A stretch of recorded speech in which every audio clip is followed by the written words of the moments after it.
ஒரு அல்லேலூயா சொல்லுங்களேன். ஹல்லேலூயா ஹல்லேலூயா. ஹல்லேலூயா. வந்திருக்கிற ஆண்டவருடைய பிள்ளைகளான உங்களை அப்போஸ்தல அற்புத கூடாரத்தின் சார்பாக வாழ்த்துகிறோம், ஆசீர்வதிக்கிறோம். ஹல்லேலூயா ஹல்லேலூயா. ஹல்லேலூயா. ஸ்தோத்திரம். நம்முடைய வாழ்க்கையில் பல வகையான கஷ்டங்களும் போராட்டங்களும் உண்டு. ஒரு மனிதன் இந்த உலகத்தில் பிறந்தால் பிறக்கும் போதே அழுது கொண்டு பிறக்கிறான்.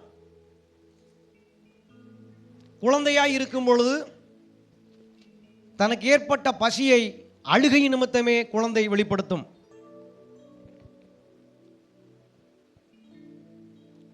கண்ணீரினால் தன் கஷ்டங்களை குழந்தை வெளிப்படுத்தும். சிறிது காலம் சென்ற பிற்பாடு குழந்தை பேசத் துவங்கும். வார்த்தைகளினால் தன் கஷ்டங்களை வெளிப்படுத்தும். இன்னும் கொஞ்ச நாட்கள் சென்ற பிற்பாடு விவரமெல்லாம் தெரிஞ்ச பிறகு ஒவ்வொரு தேவைகளையும் சரியான விகிதத்திலே கேள்வியாக கேட்டு தாய் தகப்பனிடத்தில் என்ன செய்யும்? தன் கஷ்டங்களை வெளிப்படுத்தும். பள்ளிக்கூடங்களில் உள்ள பகுத்தறியும் நிமித்தம் குழந்தை இன்னும் பெரியவனாக வளரும். கல்லூரி படிப்புக்கு சென்ற பிற்பாடு இன்னும் என்ன செய்யும்? வளர்ச்சி அடையும். தன் தேவையை தானே பூர்த்தி செய்ய அளவுக்கு வளர்ச்சி அடைந்த பிற்பாடு தன் வாயினால் தன் கஷ்டங்களை யாரிடமும் என்ன செய்யாது? சொல்லாது. வாலிபனாக மாறிவிட்டது. தாய் தகப்பன் என்கிற ஸ்தானத்திற்கு அந்த குழந்தை என்ன செஞ்சு விட்டது? வளர்ந்து விட்டது. தனக்கு வருகிற கஷ்டங்களை இனி யாரிடமும் என்ன செய்யாது? அது சொல்லாது. கஷ்டங்களை கேட்கிற அளவுக்கு அது மாறிவிட்டது. பிறருடைய கஷ்டங்களை தீர்த்து வைக்கிற அளவுக்கு குழந்தைகள் என்ன செஞ்சிருது? உலகத்திலே மாற்றப்பட்டது. அப்படிப்பட்ட ஒரு உயிரினமாக இந்த உலகத்திலே காணக்கூடியது மனிதன் மாத்திரம்தான்.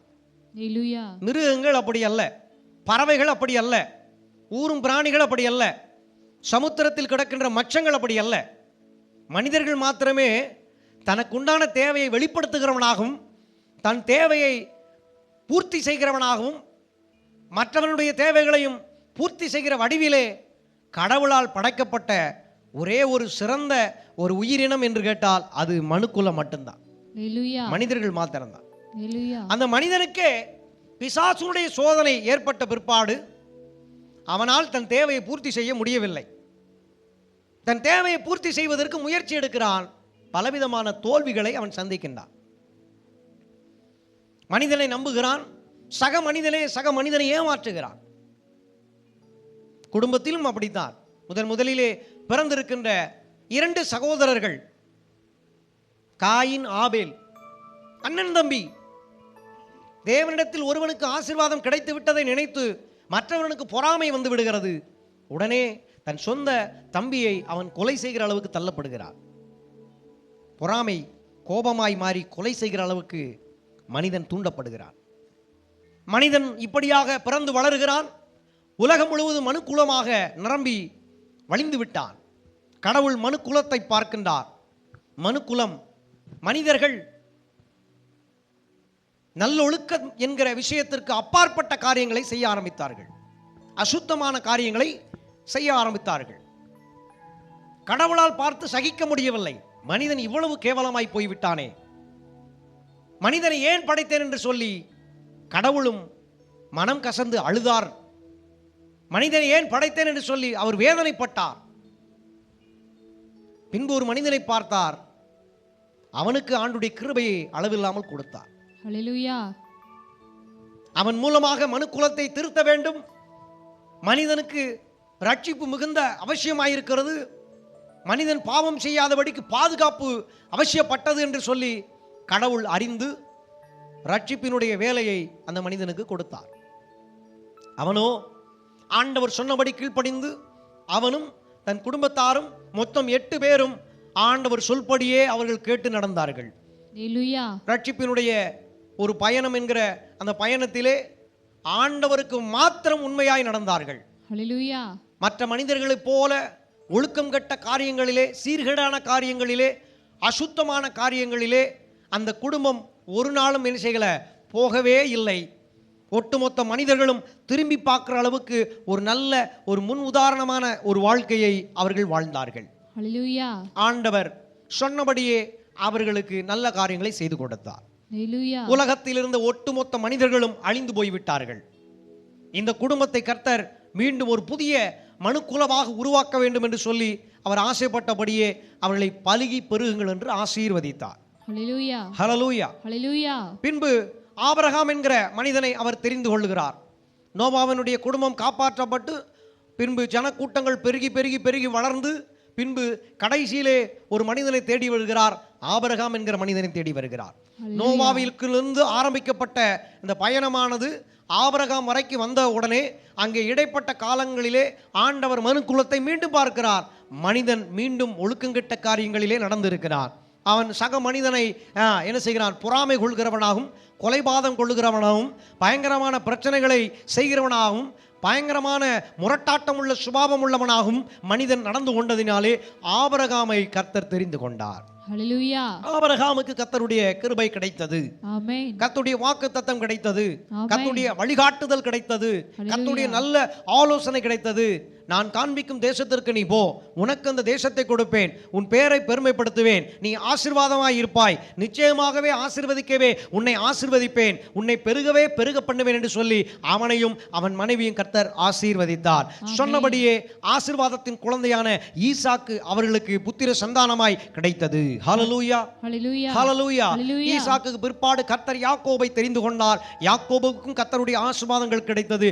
யாக்கோபுக்கு 12 புத்திரர்கள் பிறக்கிறார்கள். 12 புத்திரர்களுக்கும் கர்த்தருடைய கிருபை அளவில்லாமல் கிடைத்தது. ஆமென். ஹல்லேலூயா. ஹல்லேலூயா. ஹல்லேலூயா. ஹல்லேலூயா. ஆபிரகாம் மூலமாக பிறக்கப்பட்டிருக்கின்ற அந்த 12 கோத்திரத்தார்களை ஆண்டவர் மிகப்பெரிய ஒரு தேசமாக மாற்றும்படி அவர்களை ஆசீர்வதித்தார். ஹல்லேலூயா. உலகத்தில் எத்தனையோ ஜனங்கள் இருந்தாலும் இந்த ஆபிரகாம் மூலமாக பிறந்திருக்கிற இந்த சந்ததியவே உலகத்திற்கு ஒரு முன் உதாரணமான சந்ததியாக காண்பிக்க வேண்டும் என்று ஆண்டவர் விரும்பினார். ஹல்லேலூயா. ஏனென்றால் மனிதனை ஏன் படைத்தேன் என்று சொல்லி நோவா காலத்தில் வருத்தப்பட்டவர், மனிதனை ஏன் படைத்தேன் என்று சொல்லி ஆபிரகாமுக்கு முன்னே இருந்த ஜனங்கள் செய்த காரியங்களின் நிமித்தம் மனவேதனைப்பட்டவர். ஆபிரகாமை பார்த்த பொழுதோ ஆண்டவருக்கு ஒரு நம்பிக்கை வருகிறது, இந்த மனிதன் மூலமாக பிறக்கப்படுகிற சந்ததிகள் மூலமாக என்ன செய்யும், எனக்கு மிகுந்த சந்தோஷம் உண்டாகும் என்று கர்த்தர் நம்பினார்.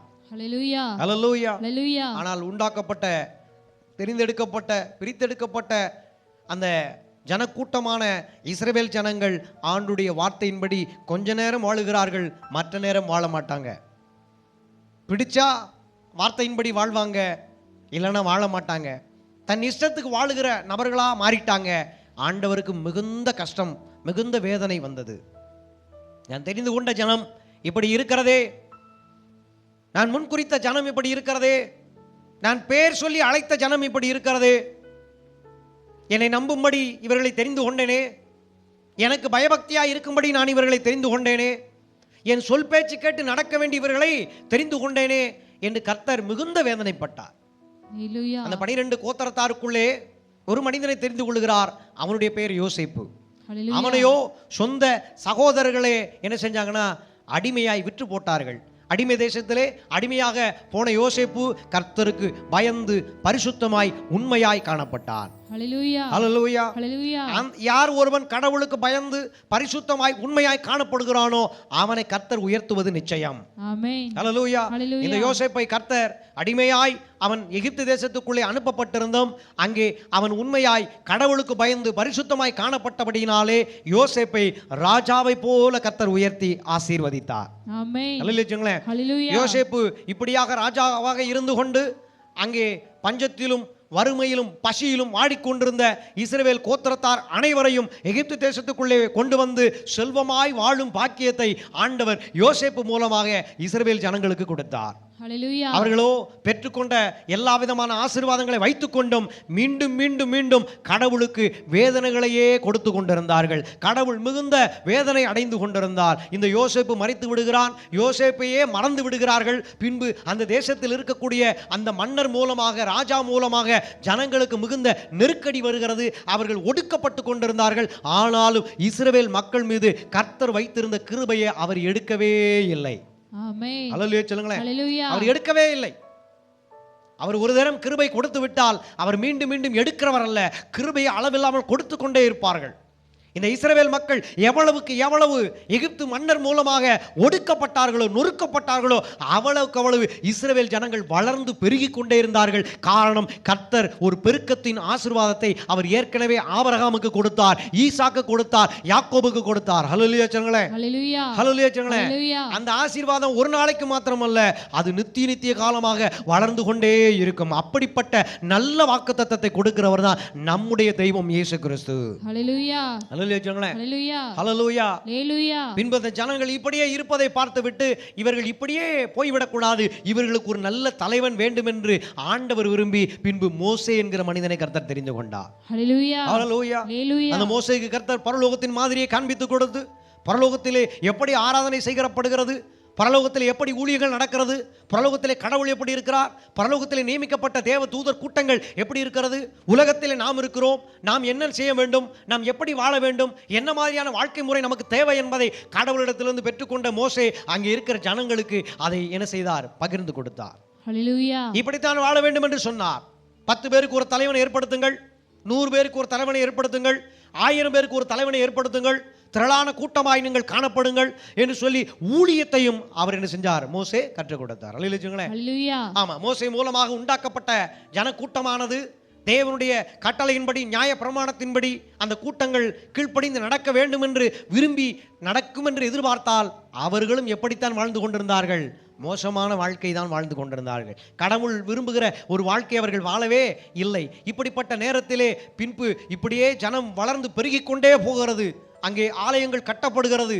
ஆலயங்கள் கட்டப்பட்டிருந்தும் ஆலயங்களிலே பரிசுத்தமான ஆராதனைகள் நடந்த போதிலும் ஆலயங்களுக்குள்ளும் இருக்கிற ஜனங்களும் எப்படித்தான் இருந்தார்கள், கடவுள் விரும்புகிற ஒரு வாழ்க்கையை வாழவில்லை, கடவுள் வெறுக்கிற ஒரு வாழ்க்கையை வாழ்ந்து கொண்டிருந்தார்கள். ஆண்டவர் பார்த்தால் இது சரியல்ல, இவர்களுக்கு நல்ல ஒரு பாடத்தை கற்பிக்கப்பட வேண்டும், இவர்கள் அனுபவப்பட வேண்டும், பாடுகள் அனுபவித்தால்தான் இவர்கள் பரிசுத்தமாக வாழ முடியும் என்று ஆண்டவர் அறிந்து அங்கே இருக்கிற இஸ்ரவேல் ஜனங்களை சிறைபிடிப்புக்கு எதிரியினுடைய கையிலே என்ன செய்தார், ஒப்பு கொடுத்து விட்டார். எதிரிகளோ அங்கே இருந்த ஜனக்கூட்டத்திலே 1/3 பங்கை வைத்துவிட்டு மற்ற கூட்டம் அனைத்தையும் என்ன செஞ்சிட்டாங்க, தங்கள் தேசத்திற்கு அடிமையாய் கொண்டு போய் விட்டார்கள். ஹல்லேலூயா. அடிமை தேசத்திலே அடிமையா வாழுவது ரொம்ப சுலபம் அல்ல, அது ரொம்ப கஷ்டம். அவங்க சொல்றதை செய்யணும், செய்யலைன்னா பயங்கரமான தண்டனை கொடுப்பார்கள், பயங்கரமாக அடிப்பார்கள், பயங்கரமாக துன்புறுத்தப்படுவார்கள், உணவு கொடுக்க மாட்டார்கள், உடுத்த உடை உடுக்க மாட்டார்கள், தங்குவதற்கு நல்ல இருப்பிடங்களை தரமாட்டார்கள், மிகுந்த வேதனைப்படுகிறார்கள், தங்கள் கஷ்டப்படுகிறார்கள், தங்கள் கஷ்டங்களிலே யோசித்து பார்க்கிறார்கள். தங்கள் மனைவி சூறையாடப்பட்டது, தங்கள் பெண் பிள்ளைகள் சூறையாடப்பட்டார்கள், தங்கள் ஆண் பிள்ளைகள் மிகுந்த கொடுமையை என்ன செஞ்சாங்க, அனுபவிக்கப்பட்டு கொண்டிருந்தார்கள். அந்த நேரத்தில் அவர்களுக்கு யோசனை வருகிறது, ஆஹா, ஆண்டவர் நம்மை நல்ல வாழ்க்கை கொடுத்திருந்தாரே, நல்ல எருசலேமிலே நாம் நல்ல வாழ்க்கை வாழ்ந்து கொண்டிருந்தோமே, ஆண்டவர் நமக்கு ஆசீர்வாதத்தை கொடுத்து வைத்திருந்தாரே, நாம் ஆண்டவரை நல்லா ஆராதிச்சோமே, நாம ஏன் இந்த நிலைமைக்கு தள்ளப்பட்டோம்? காரணம் அவர்களுக்கு புரிய வருகிறது, அவர்கள் செய்த பாவம் என்று அவர்களுக்கு புரிய வருகிறது. மனம் திரும்புதல் உண்டாகிறது. மனம் திரும்புதல் உண்டான உடனே அவர்கள் மீண்டும் ஆசீர்வதிக்கப்படுகிறார்கள். கர்த்தருடைய வாக்குத்தத்தம் தீர்க்கதரிசிகள் மூலமாக கிடைத்துக் கொண்டே இருக்கிறது. மோசே பெரிய தீர்க்கதரிசியாகவும் மோசே பின்பாடி வந்த அனைவரும் ஆண்டவரால் ஏற்படுத்தப்பட்ட குட்டி குட்டி தீர்க்கதரிசிகளாகவும் காணப்பட்டிருக்கிறார்கள் பரிசுத்த வேதாகமத்திலே. ஹல்லேலூயா. தீர்க்கதரிசிகள் மூலமாக தீர்க்க தரிசனங்கள் உரைக்கப்படுகிறது. நீங்கள் பாவம் செய்கிறீர்கள், சேனைகளின் கர்த்தர் உரைக்கின்றார். ஆண்டவர் சொல்லுகிறதாவது, நீங்கள் உங்கள் பாவங்களை விட்டு வழி திரும்ப வேண்டும், உங்கள் வழியை கர்த்தருக்கு ஒப்புவிக்க வேண்டும், நீங்கள் செய்கிற ஒவ்வொரு காரியங்களிலும் ஆண்டவர் எதிர்பார்க்கிற விஷயங்கள் கடந்து வர வேண்டும் என்று எச்சரிப்பின் சத்தம் தீர்க்கதரிசிகள் மூலமாக தொடர்ந்து உரைக்கப்பட்டு கொண்டே இருந்தது. ஆண்டவரால் ஏற்படுத்தப்பட்ட தீர்க்கதரிசிகள், ஆண்டவரால் ஏற்படுத்தப்பட்ட சொப்பனக்காரர்கள், ஆண்டவரால் ஏற்படுத்தப்பட்ட ஊழியர்கள், அவர்கள் என்னதான் தீர்க்கதரிசன வசனங்களை சொன்னாலும் இந்த ஜனங்கள் எல்லாருமே பல தீர்க்கதரிசிகளை கொன்று போட்டிருக்கிறார்கள். ஹல்லேலூயா, ஹல்லேலூயா, ஹல்லேலூயா, ஹல்லேலூயா. இப்படியே ஜனம் மறுபடியும் பாவத்துக்குள்ளும் அசுத்தத்துக்குள்ளும் அக்கிரமத்துக்குள்ளும் தொடர்ந்து தங்கள் வாழ்க்கையை என்ன செஞ்சாங்க, வாழ்ந்து கொண்டு வந்தார்கள். பிற்பாடு இந்த உலகத்திற்கு இயேசு கிறிஸ்து வர வேண்டிய அவசியமாய்விட்டது. ஹல்லேலூயா, ஹல்லேலூயா. கடைசி காலத்தில் தேவன் மாம்சத்தில் வெளிப்பட்டார் என்று பரிசுத்த வேதாகமம் சாட்சி கொடுக்கிறது. ஹல்லேலூயா. அது கடைசி காலமோ அல்லது குறித்த காலமோ அல்லது ஏற்ற காலமோ எப்படியோ காலத்தை குறித்து நாம் அறிந்து கொள்ள வேண்டும். ஹல்லேலூயா. காலத்தை குறித்து நாம் அறிந்து கொள்ள வேண்டும். காலம் பொல்லாதவைகளினால் என்ன செய்யணும், நாம் என்ன செய்யணும், காலங்களை நேரங்களை பிரயோஜனப்படுத்திக் கொள்ள வேண்டும் பரிசுத்த வேதாகம் நமக்கு எச்சரிக்கை செய்கிறது. அல்லேலூயா. நீங்கள் வாழ்ந்து கொண்டிருக்கிற ஒவ்வொரு நேரமும் அது பொன்னானது. ஒரு தங்கத்தை போல நீங்கள் நினைத்து கொண்டு ஒவ்வொரு நிமிடத்தையும் ஒவ்வொரு மணி நேரத்தையும் நீங்கள் என்ன செய்யணும், உங்களுக்கு சாதகமாக பயன்படுத்தி கொள்ள வேண்டும் என்று ஆண்டவர் இந்த நாளிலே அப்போஸ்தலர் அற்புத கூடாரத்தின் இறை மக்களான உங்களை பார்த்து பேசிக் கொண்டிருக்கின்றார். ஹல்லேலூயா. ஹல்லேலூயா. நேரத்தை பயன்படுத்துங்க, காலத்தை பயன்படுத்துங்க. ஒரு நிமிஷத்தை கூட என்ன செய்யாதீங்க, வேஸ்ட் பண்ணாதீங்க. ஒவ்வொரு நாளும் உங்களை உருவாக்குங்க. ஒவ்வொரு நாளும் நேரத்தை பயன்படுத்தி உங்க குடும்பத்திற்கு ஏதாவது ஒரு நன்மை என்ன செய்யுங்க, சேர்த்து கொள்ளுங்க. ஏன்னா இதை விட மோசமான காலம் ஒன்று வந்து கொண்டிருக்கிறது. அந்த நாளிலே நாம் நினைச்சா கூட எதையும் சாதிக்கவே முடியாது. அப்படிப்பட்ட கொடுமையான காலம் வந்து கொண்டிருக்கிறது. ஹல்லேலூயா. ஹல்லேலூயா. ஹல்லேலூயா. இப்பயே நாம எதையுமே சாதிக்க முடியறதில்ல. நம்ம வருமானம் குறைவு, விலைவாசியோ உயர்வு, ஆசைப்பட்டதை வாங்கி சாப்பிட முடியல, சத்தான பொருட்களை வாங்கி சாப்பிட முடியல. வியாதி வந்துட்டா வியாதிக்கு ஒரு பணத்தை எடுத்து செலவு செய்ய நம்மளால முடியல. இலவசத்தையே வாங்கி வாங்கி வாங்கி நாம் பழக்கப்பட்டபடினாலே கஷ்டம்னா என்னன்னே நமக்கு தெரியல. இப்ப கஷ்டங்களை அனுபவித்துக் கொண்டிருக்கிறோம். அரசாங்கமும் ஃபேனு கொடுத்தாங்க, டிவி கொடுத்தாங்க, என்ன கொடுத்தாங்க, ரேஷன் கடையில் அரிசி கொடுத்தாங்க, பருப்பு கொடுத்தாங்க, எண்ணெய் கொடுத்தாங்க, சீனி கொடுத்தாங்க, கோதுமை கொடுத்தாங்க. இன்னும் மாசம் மாசம் 1000 ரூபா கொடுக்குறாங்க. பொங்கல் பரிசு என்று என்ன செய்யறாங்க, 1000 ரூபா கொடுக்குறாங்க, வேட்டி சேலை கொடுக்குறாங்க. இப்படி என்னமோ குழந்தைகளுக்கு லேப்டாப் கொடுக்குறாங்க, சைக்கிள் கொடுக்குறாங்க, பேக்கு கொடுக்குறாங்க. இப்படி இலவசத்தையே நாம் பயன்படுத்தி கொண்டு இருந்தபடியினாலே கஷ்டம்னா என்னன்னு நாம புரிந்து கொள்ள முடியாத அளவுக்கு நாம் தள்ளப்பட்டிருக்கிறோம். ஹல்லேலூயா. இந்த செய்தி கிறிஸ்தவர்களுக்கு மாத்திரமல்ல, இந்த செய்தி ஒட்டுமொத்த மக்களுக்கும் ஆண்டவர் பேச விரும்புகின்றார். ஹல்லேலூயா. ரட்சிப்பை இலவசமா தான் பெற்றுக்கொண்டோம். அதனாலதான் கிறிஸ்தவர்கள் ரட்சிப்பை குறித்து எண்ணமில்லாமல் அலைந்து கொண்டிருக்கிறார்கள். சொகுசு வாழ்க்கைக்கு ஆசைப்பட்டு கொண்டிருக்கிறார்கள். உல்லாசமா வாழணும், ஆண்டவருடைய கிருபையை பெற்றுக்கொண்டால் நாம் உல்லாசமாய் இருக்கலாம். அப்படி ஒரு நினைக்கக்கூடிய தன்மைக்குள்ளே நாம் கடத்தப்பட்டிருக்கிறோம். இதையெல்லாம் செய்து கொண்டிருக்கிறவன் சாத்தான். ஒட்டுமொத்த உலகத்தையும் இப்படிப்பட்ட காரியங்களுக்குள்ளே அடைத்து வைத்திருக்கிறார். கர்த்தர் இவைகளிலிருந்து ஒரு விடுதலையை நாம் பெற்றுக்கொள்ள வேண்டும் என்று இந்த நாளில் அவர் விரும்புகின்றார். ஹல்லேலூயா. அதற்காக அவர் வார்த்தையை பிரயோகிக்கிறார். ஏற்ற காலம் என்று சொல்லுகின்றார். என்ன சொல்லுகின்றார்? ஏற்ற காலம். நீங்க பைபிள்ல ஏற்ற காலம் என்று சொன்னாலும், முன் குறிக்கப்பட்ட காலம் என்று சொன்னாலும், குறித்த காலம் என்று சொன்னாலும் எல்லாமே ஒரே அர்த்தத்தை தரக்கூடியவை. ஆமா. ஒரு வசனத்தை நாம் வாசிப்போம். உபாகம புஸ்தகம் 28ஆம் அதிகாரம் 12ஆம் வசனம். உபாகம புஸ்தகம் 28ஆம் அதிகாரம் 12ஆம் வசனம். முதலிலே பேசப்பட்ட வார்த்தை, ஏற்ற காலத்தில் உன் தேசத்தில் மழை பெய்யவும், நீ கையிட்டு செய்யும் வேலைகள் எல்லாம் ஆசீர்வதிக்கவும், கர்த்தர் உனக்கு தமது நல்ல பொக்கிஷ சாலையாகிய வானத்தை திறப்பார். நீ அநேகம் ஜாதிகளுக்கு கடன் கொடுப்பாய், நீயோ கடன் வாங்காது இருப்பாய் என்று ஆண்டவர் இப்படியாக ஏற்ற காலத்தை குறித்து ஒரு வார்த்தையை அவர் பயன்படுத்துகின்றார். அல்லேலூயா. இதை பேசுவதற்கு ஒரு முகாந்திரம் உண்டு. ஏதோ மக்கள் ஒரு பிரச்சனையில் இருக்கிறார்கள், அவர் வாழ்க்கை ரொம்ப கஷ்டமான சூழ்நிலைக்குள் தள்ளப்பட்டிருக்கிறது. அவைகளிலிருந்து இந்த மனிதர்கள் விடுதலை ஆவது சாத்தியமே இல்லை. தொடர்ந்து அவர்கள் பிரச்சனைக்குள்ளேயே வாழ பழகிவிட்டார்கள். இவைகளிலிருந்து என்ன செய்யணும், இவர்கள் மீட்கப்பட வேண்டும், ரட்சிக்கப்பட வேண்டும், ஆசீர்வாதமான வாழ்க்கைக்கு அவர்கள் திரும்ப வேண்டும், தங்கள் வாழ்க்கைக்குள் இருக்கிற சாபங்கள் எல்லாம் விரட்டி அடிக்கப்பட வேண்டும் என்று ஆண்டவர் விரும்பி அவரே இறங்கி வந்து இந்த வார்த்தையை சொல்லுகின்றார். ஏற்ற காலத்தில் உன் தேசத்தில் மழை பெய்யும், நீ கையிட்டு செய்யும் வேலையெல்லாம் உன்னை ஆசீர்வதிப்பார். கர்த்தர் உனக்கு தமது நல்ல பொக்கிஷ சாலையாகிய வானத்தை அவர் திறப்பார். நீ இனிமேல் கை ஏந்த மாட்டாய், உன் கையின் மூலமாக அநேகர் ஆசீர்வதிக்கப்படுவார்கள். ஆமென். ஹல்லேலூயா. இந்த வார்த்தை மனிதனுடைய குணாதிசயத்தை வெளிப்படுத்துகிறது. மனிதன் வறுமையில் இருக்கிறான், மனிதன் கஷ்டத்தில் இருக்கிறான், மனிதன் கடன் வாங்குகிற சூழ்நிலைக்கு தள்ளப்பட்டான். அவனுடைய நம்பிக்கை கடவுளை சார்ந்து இல்லை, கடவுளுடைய ஆலோசனையை கேட்க மறந்து விட்டான், கடவுள் இல்லை என்கிற தன்மைக்கு தள்ளப்பட்டு விட்டான். அவன் மீண்டும் கடவுளிடத்தில் சேர வேண்டும், கடவுளோடு கூட இணைந்து கொள்ள வேண்டும். கடவுள் மனிதனிடத்தில் எப்படிப்பட்ட வாழ்க்கையை எதிர்பார்த்தாரோ அந்த வாழ்க்கையை மனிதன் வாழ வேண்டும்.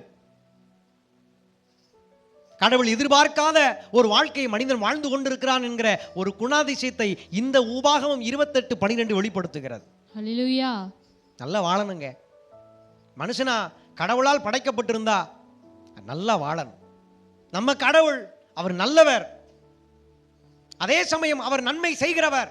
ஆமென். கடவுளுடைய பிள்ளைகளும் நல்ல பிள்ளைகளாய் வாழ வேண்டும். ஹல்லேலூயா. கடவுள் நன்மை செய்கிறது போல கடவுளுடைய பிள்ளைகளும் நன்மை செய்ய வேண்டும். ஹல்லேலூயா. அதனால தான் அவர் இப்படி சொன்னார், உன்னை ஆசீர்வதிப்பதற்காக ஏற்ற காலத்தில் உனக்கு என்ன செய்வார்? ஆசீர்வாதமான மழையை கொடுப்பார். அதற்காக பரலோகத்தையே உனக்காக திறப்பார். உன் கை மூலமாக மற்றவர்களுக்கு நன்மை போவதற்காக நீ அநேகம் ஜாதிகளுக்கு என்ன செய்யணும்? கடன் கொடுக்க வேண்டும் என்று பேசுகின்றார். ஹல்லேலூயா. அப்ப இந்த வார்த்தை ஏற்ற காலத்தை குறித்து வெளிப்படுத்துகிறது. அல்லேலூயா. ஹல்லேலூயா. இன்னொரு வார்த்தை வாசிப்போம். ஏசாயா தீர்க்க தரிசன புஸ்தகம் 60ஆம் அதிகாரம் 20-22 வசனங்களை நாம் வாசிப்போம். கர்த்தரே உனக்கு நித்திய வெளிச்சமாய் இருப்பார், உன் துக்க நாட்கள் முடிந்து போகும், சின்னவன் 1000 சிறியவன் பலத்த ஜாதியும் ஆவான். கர்த்தராகிய நான் ஏற்ற காலத்திலே இதை தீவிரமாய் நடப்பிப்பேன் என்று சொல்லுகின்றார். ஹல்லேலூயா. ஏற்ற காலத்தில் ஆசீர்வாதம் அளிப்பார் என்று சொல்லப்பட்ட வார்த்தை ஒரு தனி நபருக்கானது, ஒரு குடும்பத்திற்கானது. குடும்பம் நல்லபடியாக வாழ வேண்டும், குடும்பம் ஆசீர்வாதமாக வாழ வேண்டும் என்று சொல்லி உபாகமம் 28ஆம் அதிகாரம் 12ஆம் வார்த்தையின்படி ஏற்ற காலத்தில் உன் குடும்பத்திற்காக, உன் தேசத்திற்காக, நீ செய்கிற வேலைக்காக பரலோகத்தையே திறந்து நல்ல பொக்கிஷ சாலையை உனக்கு கொடுக்கும்படி நான் உன்னை ஆசீர்வதிப்பேன். இனிமே கடன்பட்ட வாழ்க்கை உனக்கு வேண்டாம். கடன் என்கிற பிசாசுனுடைய ஆயுதத்திலே நீ மாட்டிக்கொள்ள வேண்டாம். நீயும் உன் குடும்பமும் ஆசீர்வாதமாய் இருக்க வேண்டும். ஹல்லேலூயா. ஹல்லேலூயா சொல்லுங்களேன். ஹல்லேலூயா. அப்ப ஏற்ற காலத்தில் உன்னை ஆசீர்வதிப்பார் என்று சொல்லப்படும் பொழுது நானும் என் குடும்பமும் கடன் இல்லாத ஒரு வாழ்க்கையை வாழ வேண்டும். ஹல்லேலூயா. ஏசாயா தீர்க்க தரிசன புஸ்தகம் 60ஆம் அதிகாரம் 20-22 வசனங்களை நாம் வாசிக்கும் போது, சின்னவன் 1000 சிறியவன் பலத்த ஜாதியும் ஆவான், நித்திய வெளிச்சமாய் அவர் இருப்பார், உன் குடும்பத்திற்குள்ளே, உன் வாழ்க்கைக்குள்ளே, உன் காரியங்களுக்குள்ளே இருக்கிற துக்க நாட்கள் எல்லாம் சந்தோஷமாய் மாறும். அதற்காகவே ஏற்ற காலத்தில் இதை தீவிரமாய் நடப்பிப்பேன் என்று வாக்கு பண்ணுகிறார். ஹல்லேலூயா. ஹல்லேலூயா. ஹல்லேலூயா. இது சபைக்கு சொல்லப்பட்ட ஒரு வார்த்தை. ஆண்டவராய் இயேசு கிறிஸ்து மரித்து உயிரோடு எழுந்து பரிசுத்த ஆவியினால் நம்மளை நிரப்பி அவர் என்ன செய்வார்? சபையை அவர் ஆத்துமாக்களினால் நிரப்புவார். அதற்காக அவர் சொல்லுகிறார், சபையிலே ஆத்துமாக்கள் குறைவு ஏற்பட்டிருக்கிறது, ஆத்துமாவினுடைய வறட்சி காணப்படுகிறது. எல்லா சபைகளிலும் அப்படித்தான். சுவிசேஷ ஊழியங்கள் இப்போது அவ்வளவு தூரம் நடப்பது இல்லை. அந்த காலத்தில் குறைந்தது ஒரு 20 வருடங்களுக்கு முன்பதாக நீங்கள் பார்த்தால் ஒவ்வொரு ஞாயிற்றுக்கிழமையும் ஆராதனை முடிந்த பிற்பாடு அவர்கள் சபையிலே இருந்து கொண்டு உபவாசித்து எங்கே போவாங்கன்னு கேட்டீங்கன்னா, தெருக்களிலே, வீதிகளிலே, ஊர் ஊராக, கிராமங்களிலே சுவிசேஷம் சொல்லுவதற்காக போவார்கள். ஆனால் இன்றைக்கோ இந்த நவீன காலத்திலே ஆண்டவரை குறித்து சுவிசேஷமாய் சொல்லுகிற சபைகள் இன்றைக்கு இல்லை. எந்த சபையெல்லாம் சுவிசேஷம் சொல்லாமல் போனதோ அந்த சபைகளிலெல்லாம் என்ன நடக்குன்னா, ஆத்தும வறட்சி நடக்கிறது.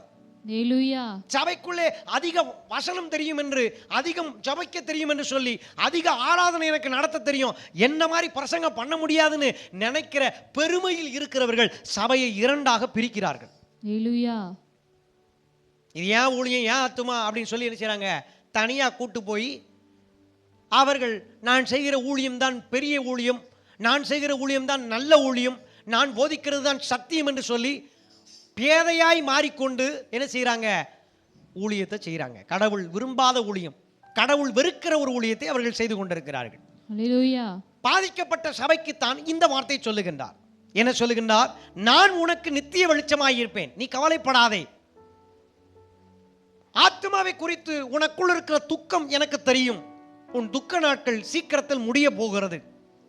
ஒரு நபராக, கொஞ்சம் கூட்டமாக, ஆத்துமாவே சபையில இல்லையே என்று ஆண்டவருக்கு பயந்து உண்மையாய் ஊழியம் செய்து கொண்டிருக்கிற ஊழியக்காரர்களை பார்த்து இப்படியாய் சொல்லுகிறார், சின்னவன் 1000 சிறியவன் பலத்த ஜாதியும் ஆவான் என்று சொல்லுகிறார். ஆமென். ஹல்லேலூயா. ஹல்லேலூயா. ஹல்லேலூயா. ஹல்லேலூயா. உண்மையாய் கடவுளுக்கு பயந்து ஊழியத்தை செய்து கொண்டிருக்கிற அருமையான தேவனுடைய ஊழியர்களே, ஊழியக்காரிகளே, சுவிசேஷத்தை எப்படியாவது அறிவிக்க வேண்டும், ஆத்துமாக்கள் ஆண்டவர் பின்னே வர வேண்டும் என்று ஆத்தும ஆதாய ஊழியத்தை உண்மையாய் செய்து கொண்டிருக்கிறவர்களே, உங்களுக்காக ஆண்டவர் பேசுகிறார்.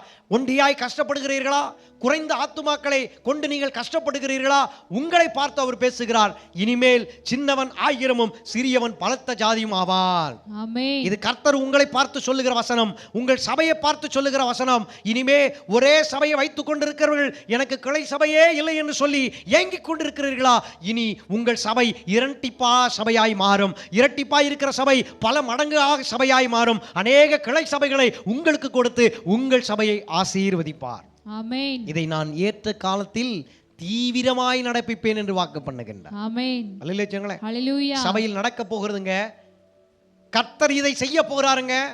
அவருடைய வாக்குத்தத்தம் உண்மையானதுங்க. அவரும் உண்மை உள்ளவருங்க.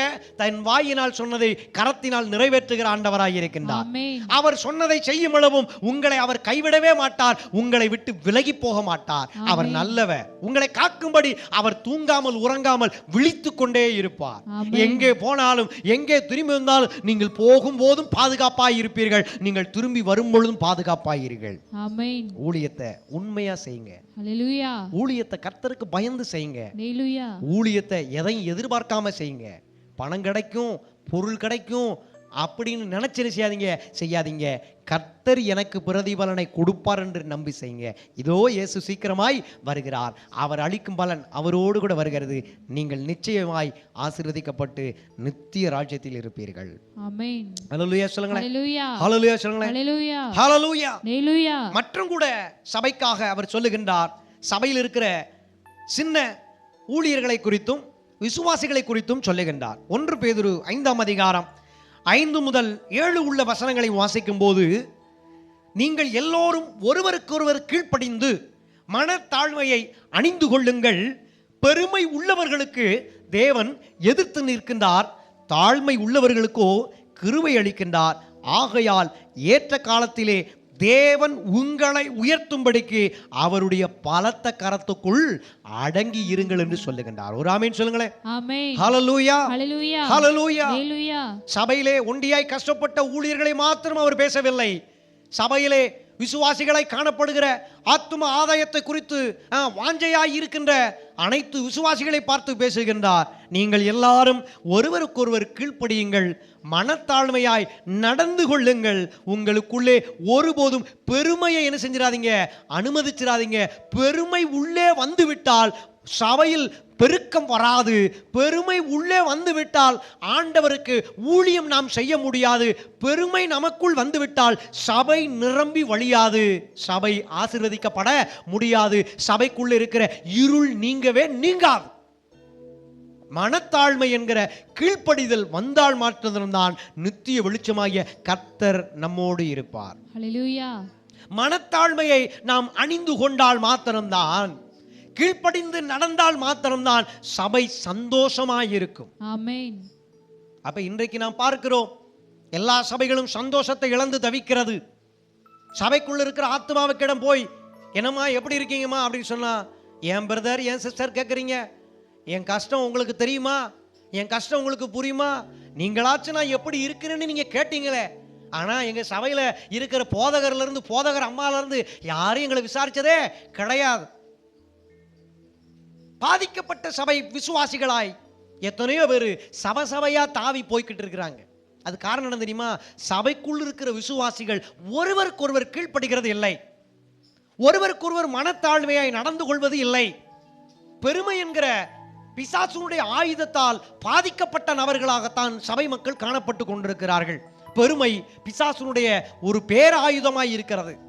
பெருமை ஒரு மனிதருக்குள் வந்துவிட்டால் அழிவு துவங்கும். ஆண்டவரால் ரட்சிக்கப்பட்ட மீட்கப்பட்ட சபைக்குள்ளே பெருமையை ஒரு நாள் என்ன செய்யக்கூடாது, அனுமதிக்கவே கூடாது. ஒரு சபைக்குள் பெருமை வந்து விட்டால் நீங்கள் புரிந்து கொள்ளுங்கள், கொஞ்சம் கொஞ்சமா அந்த சபை அழிஞ்சு ஒண்ணுமில்லாம போயிடும். ஹல்லேலூயா. நம்ம சபையிலும் பலமுறை பெருமையால் பாதிக்கப்பட்டிருக்கிறது. நம்முடைய போதகர் மூலமாக 100க்கும் மேற்பட்ட ஊழியக்காரர்கள் உருவாக்கப்பட்டார்கள். 13 இடங்களிலே கிளை சபைகள் உண்டாக்கப்பட்டது. இன்றைக்கு திரும்பி பார்க்கும் பொழுது உருவாக்கப்பட்ட ஊழியர்கள் யாரும் நம்மிடத்தில் இல்லை. உருவாக்கப்பட்ட சபையும் நம்முடைய சபைக்கு கட்டுப்பாட்டுக்கு கீழ் இயங்கவில்லை. நாம் உண்மையாய் காணப்பட்டோம், நாம் தாழ்மையாய் காணப்பட்டோம், நாம் ஒருவருக்கொருவர் கீழ்ப்படிந்து இணக்கமாய் காணப்பட்டோம். ஆனாலும் கர்த்தர் நம்முடைய சபையை கைவிடவே இல்லை. இன்றும் அநேக கிளை சபைகளை கர்த்தர் நமக்கு கொடுத்து கொண்டே இருக்கின்றார். அநேக ஜப கூட்டங்களை கர்த்தர் எழுப்பிக் கொண்டே இருக்கின்றார்.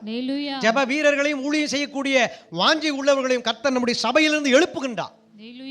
பாஸ்டர்கள் மாத்திரம் பாஸ்டர்களாக இருந்து கொண்டிருக்கிறார்கள். ஆனால் நம்முடைய சபையில் விசுவாசிகளை பாஸ்டர்களாக மாற்றக்கூடிய ஒரு உன்னதமான ஒரு ஊழியத்தை கர்த்தர் நம்முடைய சபைக்கு கொடுத்திருக்கின்றார். அந்த ஊழியத்துக்கு பேர் என்ன தெரியுமா? ஒருவருக்கொருவர் கீழ்ப்படிந்து பெருமை இல்லாமல் மனத்தாழ்மையாய் நடந்து கொள்ளுகிற ஒரு ஊழியம்.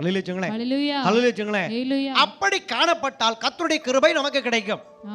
கர்த்தருடைய கிருபை இருக்கிற இடத்தில் மனத்தாழ்மை இருக்கும். மனத்தாழ்மை உள்ள இடத்தில் தேவனுடைய கிருபை அதிகமாய் காணப்படும். எங்கே மனத்தாழ்மை காணப்படுகிறதோ, எங்கே தேவனுடைய கிருபை காணப்படுகிறதோ, அங்கே தேவனுடைய உயர்வும் காணப்படும். படிப்படியாக உயர்வை கர்த்தர் கட்டளையிடுவார். தன்னை தாழ்த்துகிற எவனும் உயர்த்தப்படுவான் என்று வேதம் சொல்லுகிறது. ஆமா, மேன்மைக்கு முன்னானது தாழ்மை, கிருபைக்கு முன்னானது தாழ்மை.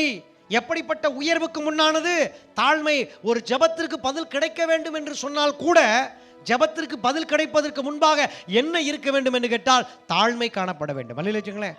பாவியாகி என் மீது கிருபையாய் இரும் என்று சொல்லி ஒரு பாவி ஆண்டவரிடத்தில் ஜெபிக்கும் போது அவனைத்தான் கர்த்தர் நேசித்து அவனையே ஆசீர்வதித்தார். தாழ்மையின் ஜெபத்திற்கு தான் கர்த்தர் பதில் கொடுத்தார். அப்ப ஒரு சபை விசுவாசியாய் இருந்தால் ஒவ்வொருவரும் என்ன செய்ய வேண்டும்? சபைக்குள் இருக்கிறவர்களோடு கூட இணைந்து தாழ்மையாய் கீழ்ப்படிந்து காணப்பட வேண்டும். அப்பொழுது கிருபை உள்ளே தேவனால் என்ன செய்யும்? கிடைக்கும். தேவனுடைய கிருபையினாலே நம்முடைய சபையினுடைய வளர்ச்சி அதிகமாய் வளர்ந்து காணப்படும்.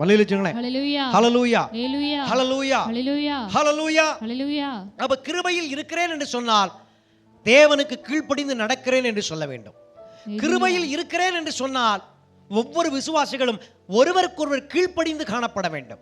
நான் கிருபையில் இருக்கிறேன் என்று சொன்னால் பெருமையில் இருக்கக்கூடாது. நான் கிருபையில் இருக்கிறேன் என்று சொன்னா எல்லாரும் முன்னாடியும் மனத்தாழ்மையாய் நடந்து கொள்ள வேண்டும். அவர்கள்தான் உண்மையில் கிருபையில் வாழ்கிறவர்கள். இந்த 1 பேதுரு 5ஆம் அதிகாரம் 5 முதல் 7 வசனங்களும் கிருபையில் வாழக்கூடிய வாழ்க்கை என்ன என்பதை சத்தியமாக வெளிப்படுத்தி காண்பிக்கிறது. அப்ப விசுவாசிகள் உயர்வடைவதற்கு அங்கேயும் இந்த வார்த்தையை பயன்படுத்துகிறார். ஏற்ற காலத்தில் தேவன் உங்களை உயர்த்தும்படிக்கு என்று எழுதப்பட்டிருக்கிறது. இன்னொரு இடங்களில் கூட இப்படி ஏற்ற காலம் என்கிற வார்த்தை பயன்படுத்தப்பட்டிருக்கிறது. எசேக்கியேல் தீர்க்க தரிசன புஸ்தகம் 34ஆம் அதிகாரம் 26, 27 வசனத்தை வாசிப்போம். ஏற்ற காலத்தில் மழையை பெய்ய பண்ணுவேன், ஆசீர்வாதமான மழை பெய்யும், அவர்கள் தங்கள் தேசத்தில் சுகமாய் இருப்பார்கள் என்று எழுதப்பட்டிருக்கிறது. லேவியராகம புஸ்தகம் 26ஆம் அதிகாரம் 4ஆம் வசனத்திலும் ஏற்ற காலத்தில் உங்களுக்கு மழை பெய்ய பண்ணுவேன் என்று வாக்கு பண்ணுகின்றார்.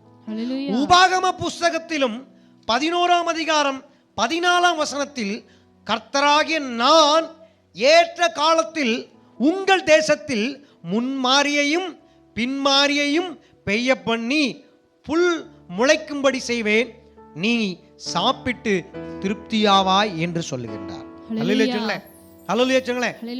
ஒரு தனிப்பட்ட குடும்பமும் ஒரு தனிப்பட்ட மனிதனும் உயர்த்தப்பட வேண்டும் என்று ஆண்டவர் விரும்புகிறார். ஒரு சபையினுடைய ஊழியக்காரன் ஊழியக்காரி ஆண்டவரால் உயர்த்தப்பட வேண்டும் என்று ஆண்டவர் விரும்புகின்றார். ஒரு சபைக்குள்ளே காணப்படுகிற விசுவாச கூட்டத்தார்கள் ஆண்டவரால் உயர்த்தப்படும்படிக்கு ஆண்டவர் விரும்புகின்றார். அதை போல ஒரு தேசம் ஆண்டவரால் உயர்த்தப்பட வேண்டும், அவர்கள் குறைவில்லாத வாழ்க்கை வாழ வேண்டும் என்று ஆண்டவர் விரும்புகிறார். அதற்காக 3 இடங்களிலிருந்து இந்த வார்த்தையை நாம் படித்திருக்கின்றோம். எசேக்கியேல் தீர்க்கதரிசன புஸ்தகத்தில் அவர் சொல்லுகின்றார், ஏற்ற காலத்தில் இந்த தேசம் உயரும்படிக்கு நான் ஆசீர்வாதமான மழையை பெய்ய பண்ணுவேன், ஆசீர்வாதமான மழை பெய்யும் என்று சொல்லுகின்றார். அப்பொழுது அவர்கள் தங்கள் தேசத்தில் சுகமாயிருப்பார்கள். அல்லேலூயா. ஒரு வியாதி இல்லாம, ஒரு கஷ்டம் இல்லாம, எந்த ஒரு பாடுகள் இல்லாம ஆண்டவருடைய ஆசீர்வாதமான மழையை பெற்றுக்கொண்டவர்களாய் ஒரு தேசம் எப்படி இருக்கும்? நல்ல செழிப்பாய் காணப்படும். அதை போலத்தான் லேவியராகம புஸ்தகத்திலும் அவர் வாக்கு பண்ணுகின்றார், ஏற்ற காலத்தில் உங்களுக்கு நான் மழையை பெய்ய பண்ணுவேன். உபாகம புஸ்தகத்திலும் அப்படித்தான் அவர் வாக்கு பண்ணுகின்றார், நான் ஏற்ற காலத்தில் உங்கள் தேசத்தில் முன்மாரியையும் கொடுப்பேன், பின்மாரியையும் என்ன செய்வேன்? கொடுப்பேன். அது நிமித்தம் நிலம் என்ன செய்யணும்? புல் பூண்டுகளை முளைக்க பண்ணும். நீங்கள் விதைத்தால் அது விதை என்ன செய்யும்? வளரும். சபிக்கப்பட்ட பூமியாய் இருக்கின்ற நிலம் என்ன செய்யும்? ஆண்டவரால் ஆசீர்வதிக்கப்படும். இது நிமித்தம் நீங்கள் விதை விதைத்து அறுவடை செய்து அதை வீட்டிலே களஞ்சியத்தில் கொண்டு வந்து சேர்த்து பதிர்களை எல்லாம் பிரித்து நல்ல தானியங்களை எடுத்துக்கொண்டு நீங்கள் எப்படி இருப்பீங்க? சாப்பிட்டு திருப்தியாய் இருப்பீர்கள் என்று சொல்லுகிறார். அப்போ ஒரு தேசம் அருமையாய் இருந்தால், ஒரு ஊரு, ஒரு கிராமம் ரொம்ப கஷ்டப்பட்டுக்கிட்டு இருந்தா, ஒரு ஊரை பார்த்து ஆண்டவர் சொல்லுகிறார், ஒரு கிராமத்தை பார்த்து சொல்லுகின்றார், ஒரு பெரிய தேசத்தையே பார்த்து சொல்லுகிறார். எனக்கு எத்தனையோ, நம்ம நாடு கூட பரவாயில்ல, ஆனால் வெளியில எத்தனையோ நாடுகள் என்ன செய்கிறது? ரொம்ப மழை இல்லாம வறட்சியா இருக்கிறது. வறட்சியாய் இருக்கிற இடத்தை குறித்தும், வறட்சியாய் காணப்படுகிற தேசத்தை குறித்தும், நிலத்தை குறித்தும் ஆண்டவர் அறிந்திருக்கின்றார். அவர் சர்வ ஞானியாய் இருக்கின்றார். அவர் சர்வ வல்லமை உள்ள தேவனாக இருக்கின்றார். அவர் இப்படியாக சொல்லுகின்றார், நீங்கள் நன்று சாப்பிட்டு சுகமாய் இருக்கணும், நீங்க கஷ்டமே படக்கூடாது. நீங்க என்ன விசுவாசிக்கிறபடினால, நீங்க என்ன நம்பிக்கிட்டு இருக்கிறபடினால உங்கள் தேசத்தில் நான் ஆசீர்வாதமான மழையை பெய்ய பண்ணுவேன். ஹல்லேலூயா. ஹல்லேலூயா. நிலம் வச்சிருக்கிறவங்களுக்கு ஒரு ஜாக் பாட்டு, 1 ஏக்கர் இருக்கியா அல்லது ஒரு 5 ஏக்கர் இருக்கியா, விவசாயமே பண்ண முடியல, கிணத்துல தண்ணியே இல்லை, எவ்வளவு தூர்வாரினாலும் உள்ளுக்குள்ள என்ன இல்லை? நிலத்தடி நீரே இல்லை, எங்க நிலம் வச்சிருந்த எங்களுக்கு பிரயோஜனம் இல்லை. எத்தனையோ பேர் நல்லா செழிப்பா இருக்கிறாங்க, ஆனால் நாங்கள் என்ன இல்லை? செழிப்பா இல்லை அப்படின்னு நிலத்தை விற்கிறதுக்கு எத்தனையோ பேர் என்ன செய்றாங்க? போறாங்க. அது அவசியம் அல்ல. நீங்கள் கர்த்தரை விசுவாசித்தால் உங்கள் நிலம் ஆசீர்வதிக்கப்படும். நீங்கள் கர்த்தரை நம்பினால் உங்கள் நிலம் ஆசீர்வதிக்கப்படும். நீங்கள் கர்த்தரிடத்தில் பயபக்தியாய், உண்மையாய், பரிசுத்தமாய் வாழ அர்ப்பணித்தால் உங்கள் நிலத்தை கர்த்தர் ஆசீர்வதிப்பார். அதற்காக அவர் ஆசீர்வாதமான மழையை பெய்ய பண்ணுவார். நீங்கள் விதைத்து அறுவடை செய்து அதை சாப்பிட்டு திருப்தியாயிருப்பீர்கள், சுகமாயிருப்பீர்கள். அதை போல மற்றொரு இடத்திலும் அவர் சொல்லுகின்றார். புதிய ஏற்பாடு புஸ்தகம் கலாத்தியர் புஸ்தகத்திலே 6ஆம் அதிகாரம் 9-10 வசனங்களை நாம் பார்க்கும் பொழுது, நன்மை செய்கிறதில் சோர்ந்து போகாமல் இருப்போமாக, நாம் தளர்ந்து போகாது இருந்தால் ஏற்ற காலத்தில் அறுப்போம். ஆகையால் நமக்கு கிடைக்கும் சமயத்திற்காக யாவருக்கும், விசேஷமாக விசுவாச குடும்பத்தாருக்கும் நாம் நன்மை செய்ய கடவோம் என்று எழுதப்பட்டிருக்கிறது. அப்ப ஒரு தேசம் நல்லா இருக்கணும், ஒரு குடும்பம் நல்லா இருக்கணும், ஒரு தனிநபர் நல்லா இருக்கணும், ஒரு சபையில் இருக்கக்கூடிய எல்லா விசுவாசிகளும் நல்லா இருக்கணும், ஒரு ஊழியக்காரன் நல்லா இருக்கணும்னு நீங்க ஆசைப்பட்டா ஆண்டவர் உங்களை பார்த்து சொல்லுகின்றார், ஏற்ற காலத்தில் நல்ல அறுவடையை நீங்கள் அறுக்க வேண்டும் என்று அவர் விரும்புகிறார். அதற்காக அவர் நல்ல வார்த்தை சொல்லுகின்றார், நன்மை செய்யுங்கள் என்று சொல்லுகின்றார். இந்த ஆலோசனை நமக்கு ரொம்ப ரொம்ப முக்கியமான ஆலோசனை. அதுக்கு மேலே இருக்கிற ஒரு 3 வசனத்துக்கு முன்னாடி உள்ள வசனத்தை பாருங்களேன். 6ஆம் அதிகாரம் 6ஆம் வசனத்தை வாசிங்களேன். மேலும் திருவசனத்திலே, கலாத்தியர் புஸ்தகம் 6ஆம் அதிகாரம் 6ஆம் வசனத்தின்படி, மேலும் திருவசனத்தில் உபதேசிக்கப்படுகிறவன் உபதேசிக்கிறவனுக்கு சகல நன்மைகளிலும் பகிர்ந்து கொடுக்க கடவன் என்று எழுதப்பட்டிருக்கிறது. மோசம் போகாது இருங்கள், ஆகாத சம்பாஷணைகள் நல்வொழுக்கத்தை கெடுக்கும் என்று எழுதப்பட்டிருக்கிறது. அப்ப இங்கே ஆண்டுடைய பிள்ளைகள், ஆண்டவரால் ஆசீர்வதிக்கப்பட்டவர்கள், தங்கள் ஆசீர்வாதத்தில் இருந்து ஆண்டுடைய வார்த்தையை சொல்லுகிறவர்களுக்கு என்ன செய்ய வேண்டும் கேட்டா சகல நன்மைகளிலும் பகிர்ந்து கொடுக்க வேண்டும் என்று சொல்லுகின்றார். அல்லேலூயா. அப்படி நீங்கள் செய்ய வேண்டும். அப்படி நீங்கள் செய்தால் ஏற்ற காலத்தில் அறுப்பீர்கள் என்று சொல்லி இன்னும் 2 வசனங்களுக்கு பிற்பாடு இப்படியாக சொல்லுகின்றார்.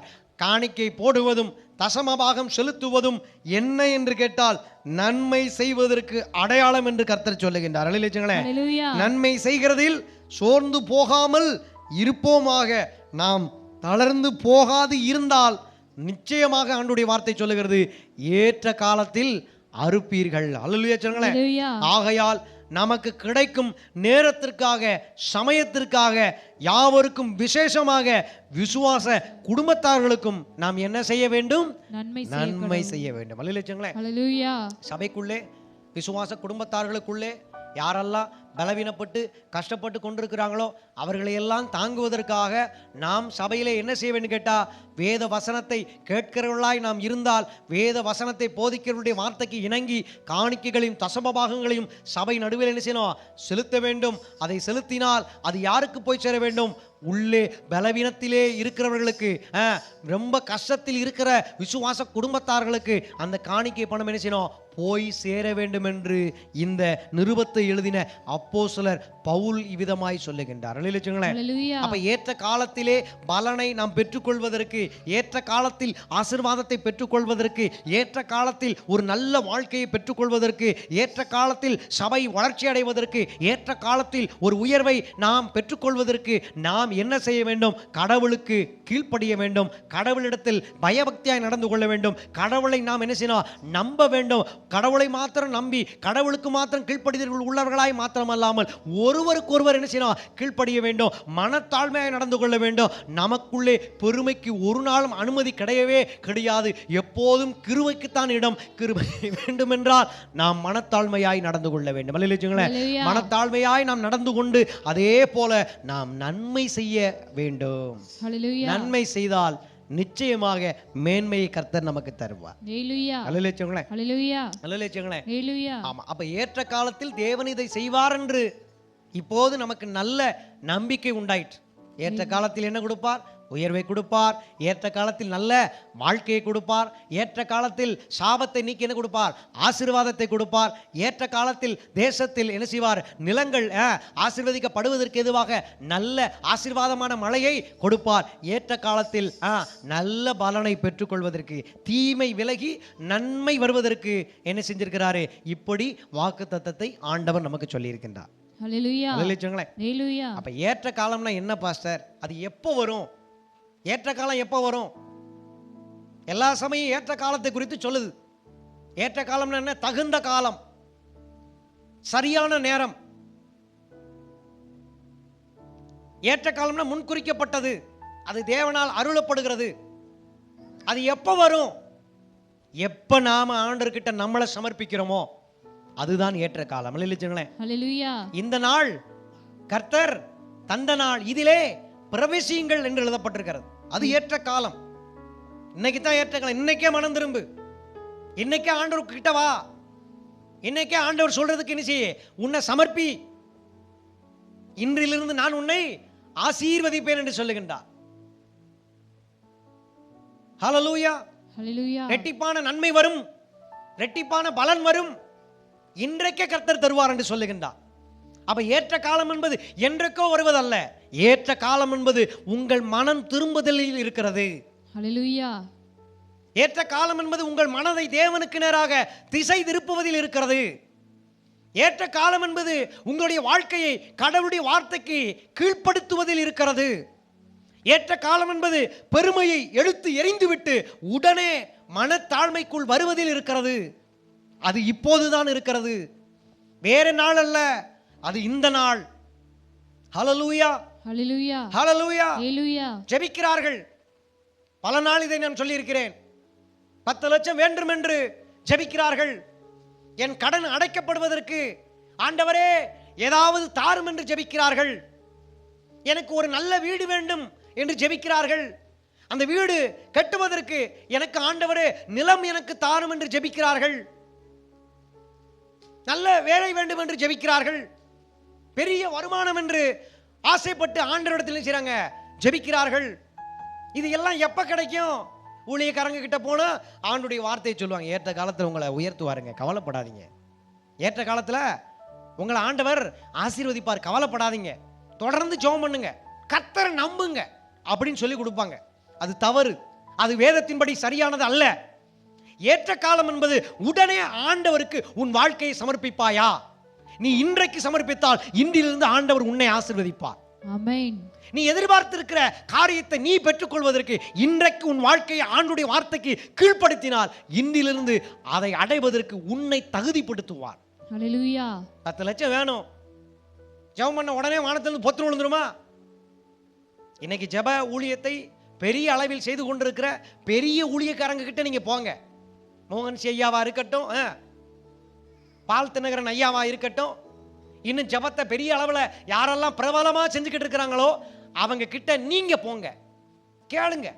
ஏற்ற காலம்னா என்னன்னு கேளுங்க, உங்களுக்கு சரியானதை அவர்கள் கற்றுக் கொடுப்பார்கள். ஹல்லேலூயா. அப்படி அவர்கள் கற்றுக் கொடுக்கவில்லை என்றால் அவர்கள் வேதத்தின்படி தவறான போதகர்கள், ஹல்லேலூயா. வேதத்தின்படி சரியான போதகர்கள் கிடையாது. ஒருமனே ஜெபிச்சுக்கிட்டே இரு, உனக்கு தேவன் பதில் கொடுப்பார் அப்படின்னா அது தப்பான ஒன்று. நீ எதற்காய் ஜெபிக்கிறாயோ அதற்காய் நீ மாற வேண்டும். நீ எதை அடைய வேண்டும் என்று நீ விரும்புகிறாயோ, அதை தேவனிடத்தில் எதிர்பார்க்கிறாயோ, அதை பெற்றுக்கொள்வதற்கு நீ உன்னை என்ன செய்யணும்? ஆண்டவரிடத்தில் விட்டு கொடுக்க வேண்டும். 30 லட்ச ரூபா செலவு பண்ணி ஒரு வீடு எனக்கு வேணும்னு கடனை வாங்கிட்டு கர்த்தர் கொடுத்தாருன்னு சொல்லக்கூடாது. கர்த்தர் கடன் இல்லாத ஒரு வாழ்க்கையை தர விரும்புகின்றார். கடனை வாங்கி வாங்கி வச்சுக்கிட்டு வீடை கட்டிட்டு சர்ச்சை கட்டிட்டு காரை வாங்கிட்டு கடன் எடுத்து வச்சுக்கிட்டு மாதந்தோறும் இஎம்ஐ, வாரந்தோறும் இஎம்ஐ, தினந்தோறும் வட்டியை கட்டிக்கிட்டு இருக்கிற யாரும் சபையில் நின்று சாட்சி சொல்லக்கூடாது கர்த்தர் என்ன ஆசீர்வதித்தான்னு. கடன் வாங்கி உன்னை ஆசீர்வதிக்கணும்னு கடவுளுக்கு அவசியமே கிடையாது.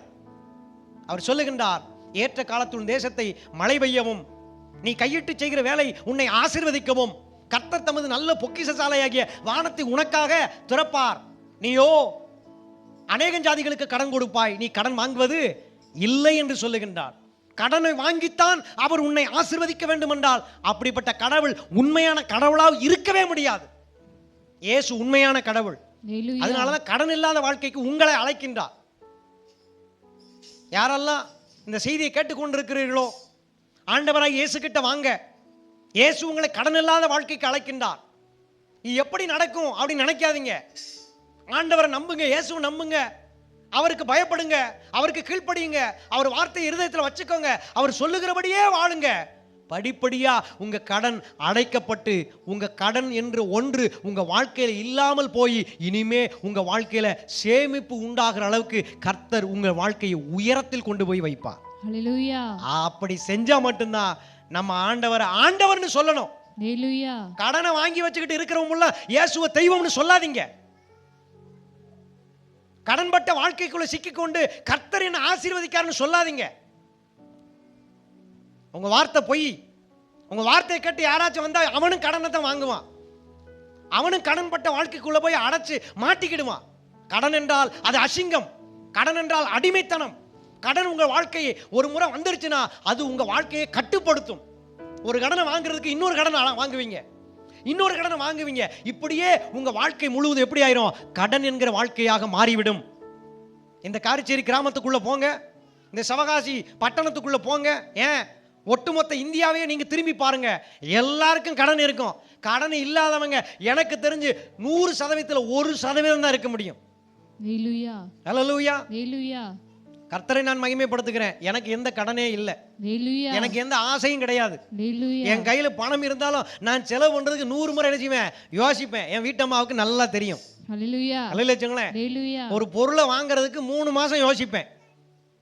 இது தேவையா, இது சரியானதா, இது வீண் செலவா, இது வேற ஒரு ஆசீர்வாதத்தை கெடுக்குமா அப்படின்னு நினைச்சுவேன், யோசிப்பேன், திட்டம் போடுவேன். ஹல்லேலூயா. ஹல்லேலூயா. உங்க கையில காசு இருந்தா வாங்குங்க, கடனை வாங்கி ஒரு பொருளை வாங்காதீங்க. அது உண்மையான ஆசீர்வாதம் அல்ல, அது மாய்மாலமான வாழ்க்கை. ஒருத்தன் பொருளாதார செழிப்பு முகாம்னு திருநெல்வேலியில் நடத்திக்கிட்டு இருக்கிறான். பேர் Balasekar, rock Jesus royal church, பேர் மட்டும் பெருசு. அவன்கிட்ட போய் கேட்டோம்னா 60 லட்சம் 70 லட்சம் கடன் வச்சிருக்கிறான். ஆனா அவன் நடத்திக்கிட்டு இருக்கான் பொருளாதார செழிப்பு முகாம் நடத்துறான். மதுரையில் ஒருத்தர் இருக்கிறான், அவனும் அப்படித்தான். இன்னைக்கு அவங்க 2 பேரை பார்த்து மாட்டம் நிறைய பேர் என்ன பண்ணிட்டாங்கன்னா, இந்த செழிப்பு செழிப்பு செழிப்புன்னு சொல்லிட்டு மக்கள் கிட்ட ரிஜிஸ்ட்ரேஷன் ஃபீஸ் என்று சொல்லி என்ன செய்றாங்க, 2000 3000 10,000 25,000 என்ன செய்றாங்க, வசூல் பண்ணிட்டு இருக்கிறாங்க. அவங்க ஆசையை தீர்த்து கொள்றதுக்கு, அவங்க மனசுல தோணுகிறதுக்கெல்லாம் நிறைவேற்றுறதுக்கு. அவன் சபையில் வருவான் ஏழை, அவன் சபையில் வரான் கஷ்டப்படுறான், அவன் கடனை அடைக்கிறதுக்கு அவன் உன்னை இழந்துட்டு போறான். ஆனா வாங்கி வச்சிருக்கிற நல்லா உல்லாசமா சுத்திக்கிட்டு இருக்கான். உண்மையான வழிகாட்டுதல் அல்ல அதெல்லாம். ஒரு குருடன் வழிகாட்டுகிறதுக்கு சமம். பள்ளத்தில் கொண்டு போய் தள்ளிடுவான், ஏசித்தனம் பண்ணுவான், விபச்சாரம் பண்ணுவான். அந்த சபைக்கு போறனுடைய மனைவிகளை பிள்ளைகளை என்ன செய்வான், விபச்சாரத்தில் கொண்டு போய் தள்ளிடுவான். அப்படித்தான் கோயம்புத்தூர்ல ஒரு ஊழியக்காரன் மாட்டிக்கிட்டான். எனக்கு அவன் சபை பூட்டப்பட்டு அந்த சபை இவன் போய் கட்ட போறானா, சீர்படுத்த போறேன் அப்படின்னு சொல்லிட்டு. நம்முடைய சபை கர்த்தர் விரும்புகிறபடி வைத்திருக்கிற சபை என்று நம்பினால் கரங்களை உயர்த்தி ஒரு அல்லேலூயா சொல்லுங்களேன். ஹல்லேலூயா அல்லேலூயா சொல்லுங்களேன். ஹல்லேலூயா. வீணான ஆசைகளுக்கு ஒரு நாளும் நம்மளுடைய சபை மக்களை ஆண்டவர் போகாமல் தடுத்து வைத்திருக்கின்றார். ஹல்லேலூயா. பரிசுத்த ஆவியானவர் நம் சபை மக்களை கடனே வாங்காத அளவுக்கு அவர் என்ன பண்ணியிருக்கிறார்னா கரத்தை பிடித்திருக்கின்றார். ஹல்லேலூயா. ஏய், உன் கரத்தை நான் பிடிச்சிருக்கிறேன், நான் உன்னை விட்டு விலக மாட்டேன், நான் உன்னை விட்டு போக மாட்டேன். நீ ஏன் போய் பிசாசு கிட்ட போய் நீட்டுற கைய? உன்னை நான் போக சொன்னா, உன்னை நான் ஆசீர்வதிக்கலையா? ஏன் நான் ஆசீர்வதிக்க குறைஞ்சவனா? இல்ல, நான் ஆசீர்வதிக்கிறவர், நான் வாக்குத்தத்தம் பண்ணுகிறவர், அதை நான் நிறைவேற்றுகிறவர், நான் பெரியவர், நான் உயர்ந்தவர், நான் நன்மை செய்கிறவர், நான் நல்லவர் என்று ஆண்டவராய் இயேசு கிறிஸ்து உங்கள் கண் முன்னே தெரிந்தால் கர்த்தரை ஸ்தோத்திரம் பண்ணுங்கள். ஹல்லேலூயா. அல்லேலூயா. ஹல்லேலூயா. கர்த்தரிடத்தில் விசுவாசத்தை வையுங்கள். ஹல்லேலூயா. உங்க கவலை, உங்க ஆசை, உங்க எண்ணம், உங்க ஏக்கம் எல்லாமே ஆண்டவருக்கு தெரியும். ஹல்லேலூயா. நீங்க மனம் திரும்பி, நீங்க விசுவாசித்து, நீங்கள் கடவுளுக்கு பயந்து, நீங்கள் கொஞ்சத்தில் உண்மையா இருந்து, நீங்கள் போதும் என்கிற மனதிலே தேவ பக்தியோடு கூட நடந்து கொண்டால் இன்றிலிருந்து தேவன் உங்களை படிப்படியாக உயர்த்தி ஆசீர்வதிப்பார். ஹல்லேலூயா. லஞ்சம் கொடுத்து வேலை வாங்கிட்டு கர்த்தர் கொடுத்தார். ஹல்லேலூயா. லஞ்சம் கொடுத்து வேலை வாங்கிட்டு கர்த்தர் கொடுத்தார். எதையாச்சும் ஒன்று கொடுத்து வாங்கிக்கிட்டு கர்த்தர் கொடுத்தார். பெருமையில் இருக்கக்கூடிய வார்த்தை தான் அந்த வார்த்தை. உண்மையா இருக்கிறவன் லஞ்சம் கொடுக்கவும் மாட்டான், தப்பான வேலையை வாங்கவும் மாட்டான். அது உண்மையாய் இன்னொருவனுக்கு கஷ்டப்பட்டு பரீட்சை எழுதி உண்மையாய் அவனுக்கு போக வேண்டிய ஒரு வேலை. அதை லஞ்சம் கொடுத்து வாங்கிட்டு கர்த்தர் கொடுத்தார், இயேசு கொடுத்தாருன்னு சபையில் சொல்ல கூடாது. லஞ்சம் கொடுத்து வேலை வாங்குகிற கிறிஸ்தவர்களே, உங்களுக்கான எச்சரிக்கை. உங்கள் வாழ்க்கை படிப்படியாக சிதறுண்டு போய்விடும், நீங்கள் அழிக்கப்பட்டு போய்விடுவீர்கள். ஒருத்தனுடைய வாழ்க்கை கெடுத்து லஞ்சம் கொடுத்து வேலை வாங்கி தான் உங்க வாழ்க்கை கட்டப்படும்னா நீங்க உண்மையான கிறிஸ்தவ விசுவாசி கிடையாது. நீங்கள் சாத்தானுடைய கூட்டத்தார்கள் என்று ஆண்டவர் இந்த நாளில் உங்களை பார்த்து எச்சரிக்கின்றார். ஹல்லேலூயா. நீங்கள் பிசாசு மூலமாய் பெருமை என்கிற வாழ்க்கைக்குள் தள்ளப்பட்டு கிடக்கிறீர்கள். உங்களால் தாழ்மைக்குள்ளே வரவே முடியாது. நீங்கள் தாழ்மைக்குள்ளே வர வேண்டும் என்றால் லஞ்சம் கொடுத்து வேலை வாங்கின அந்த வேலையை தூக்கி எரிஞ்சிட்டு ஆண்டவர் மேல விசுவாசம் வச்சு நீங்க வெளியே வாங்க. ஆண்டவர் உங்களை நித்தமும் நடத்துவார். ஹல்லேலூயா. ஹல்லேலூயா. விசுவாசமான வாழ்க்கைன்னா என்னன்னு தெரியாதவன் மைக்க பிடிச்சி பிரசங்கம் பண்ணிக்கிட்டு இருக்கிறான், பீத்திக்கிட்டு பெருமையில. அந்த பெருமையின் ஊழியத்தை எல்லாம் கர்த்தர் முழுவதுமாய் அடித்து நொறுக்குவார். ஹல்லேலூயா. அந்த ஊழியத்தின் மூலமா பாதிக்கப்பட்டிருக்கிற அப்பாவி விசுவாசிகளை மீண்டும் தன்னுடைய சபைக்கே கொண்டு வந்து நிறுத்துவார். ஹல்லேலூயா. அவருடைய ஜெப வீட்டிலே கொண்டு வந்து மகிழ பண்ணுவார். ஹல்லேலூயா. அவர்களை கொண்டு வந்து நித்திய வெளிச்சமாய் இருப்பார். ஆமென். அவர்களை கொண்டு வந்து அவர்கள் துக்கத்தை எல்லாம் சந்தோஷமாய் மாற்றுவார். ஆமென். மேய்ப்பன் இல்லாத ஆடுகளைப் போல தவறான மேய்ப்பர்கள் பின்னே ஓடிக்கொண்டிருக்கிற அனைத்து விசுவாச மக்களையும் தம் கரத்தினாலே மீண்டும் கூட்டி சேர்ப்பார். ஹல்லேலூயா. தன்னுடைய மகிமையினாலே அவர்களை என்ன செய்வார், நடத்துவார். ஹல்லேலூயா. அவர்களை பாதுகாப்பார், அவர்களை ஆசீர்வதிப்பார். அதனால ஏற்ற காலம் என்றால் அது இன்றுதான். ஏற்ற காலம் என்றால் இப்போது உங்க மனதிலே ஆண்டவருக்கு பயந்தால் இதுவே ஏற்ற காலம். உங்கள் மனதிலே ஆண்டவர் மீது ஒரு துளி சந்தேகம் இல்லாமல் விசுவாசம் வந்தால் அதுதான் ஏற்ற காலம். உங்கள் வாழ்க்கைக்குள் இருக்கிற பெருமையின் சுபாவம் இப்போது உங்களை விட்டு நீங்குமானால், உங்களுக்குள்ளே தாழ்மை வருமானால் இதுவே தேவன் உங்களுக்கு துவங்கின ஏற்ற காலம். ஹல்லேலூயா. இந்த நாளிலிருந்து கர்த்தருடைய கிருபை உங்களை பிடித்துக் கொள்வதாக. இந்த சபையை கர்த்தர் 100 மடங்காக ஆசீர்வதிப்பாராக. ஹல்லேலூயா. இந்த சபை மக்களை கர்த்தர் உயர்த்தி என்ன செய்வார், அவர் என்ன செய்வார், தம்முடைய நாமத்தை மகிமைப்படுத்துவாராக. ஹல்லேலூயா. ஆத்துமாவே இல்லை என்று ஆத்தும தாகத்தோடு இருக்கிறவர்களுக்கு கர்த்தர் ஆத்துமாவை அளவில்லாமல் தம்முடைய சபையிலே கொண்டு வந்து நிறுத்துவாராக. ஆமென். உண்மையோடும் உத்தமத்தோடும் பரிசுத்தத்தோடும் தேவ நீதியோடும் சத்தியத்தை சத்தியமாய் போதித்துக் கொண்டிருக்கிற இந்த திருச்சபையை போல எந்த திருச்சபையாய் காணப்பட்டாலும் எல்லா திருச்சபையிலும் தம்முடைய ஆத்துமாக்களை தாமே ரட்சித்து தம்முடைய சபையில கொண்டு வந்து நிறுத்த போகின்றார். ஹல்லேலூயா. இது கர்த்தரே செய்ய போகின்றார்.